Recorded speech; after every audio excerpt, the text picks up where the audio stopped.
కాబట్టి ఇప్పుడు ఎలా శివ పూజ చేయడం?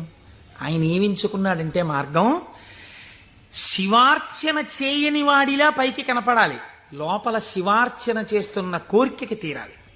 అందుకని ఆయన అటుగా వెడుతూ రోజు అన్నం తినే ముందు కళ్ళంబట నీళ్లు పెట్టుకుని, శివ నీ పూజ చెయ్యకుండా ఎలా తిననయ్యా అన్నామని ఆ రోడ్డు మీద ఉన్న శివలింగం దగ్గరికి వెళ్ళి, శివుడివా నువ్వు శివుడివా అనో రాయి తీయడం.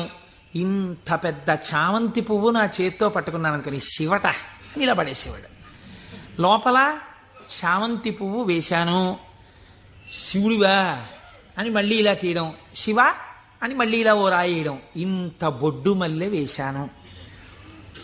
పరమశివుడి పాదాల మీద ఏం పడ్డాయో తెలుసా అండి? చామంతి పూలు మల్లెపూలు పడ్డాయి. చూసే వాళ్ళందరూ ఏమనుకున్నారో తెలుసా అండి?